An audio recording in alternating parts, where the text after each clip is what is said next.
এখন কি হবে? দাদা একটু শান্ত হন, আপনার টাকা কেউ নিয়ে গেছে, আমি তাকে দেখেছি। আপনি দেখেছেন? কে? এই যে দেখুন।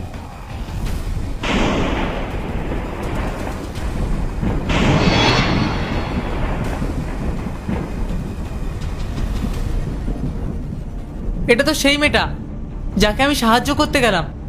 প্রেগনেন্ট ছিল, ওকে সাহায্য করতে গিয়ে আমার এত বড় সর্বনাশ হলো। দাদা এখন আমি কি করব? টাকা না পেলে তো মার চিকিৎসা করাতে পারবো না। দয়া করে আমাকে সাহায্য করুন। আপনি প্লিজ কান্নাকাটি করবেন না, আমি ওকে চিনি, ও এখানেই থাকে। আপনি আমার সাথে চলুন, আপনার টাকাটা বার করে আনছি। 40,000 টাকা এবার বেশ কয়েকদিন আয়েশ করে কাটানো যাবে। কি হলো, টাকা গোনা শেষ হলো? প্রেগনেন্সি তো ভালোই ব্যবসা করছো। এই দেখুন, একদম আমার নামে ফালতু কথা বলবে না। এগুলো আমার জমানো টাকা। ব্যাংকে বড় লাইন ছিল, তাই জন্য আমি টাকাগুলো তুলে বাড়িতে এসে গুনছি। থাক, আর মিথ্যে বলতে হবে না, আমরা দুজনে সবটাই জানি। 1 মিনিট। আমি এই ফোনে সব রেকর্ড করেছি, তুমি কিভাবে ওর টাকাটা চুরি করেছো। এই দেখো।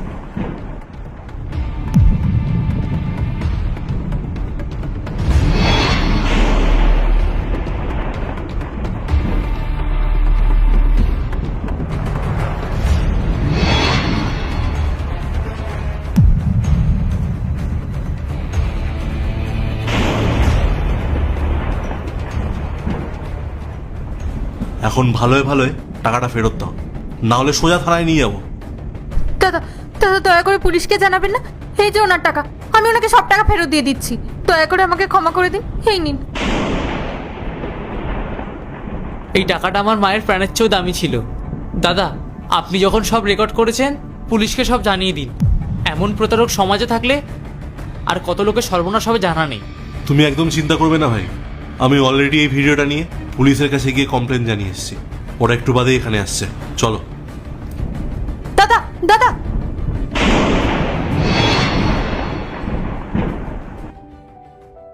দাদা আজকে আপনি আমার বড় উপকার করলেন। আপনি না থাকলে আমার মায়ের চিকিৎসাই হতো না। ভালো মানুষের সঙ্গে ভগবান সবসময় ভালোই করে। টাকাগুলো সাবধানে রেখো, চলো আসছি।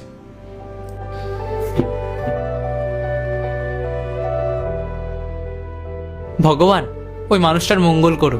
আর যদি উনি না থাকতো তাহলে হয়তো আমি আমার মাকে হারিয়েই ফেলতাম।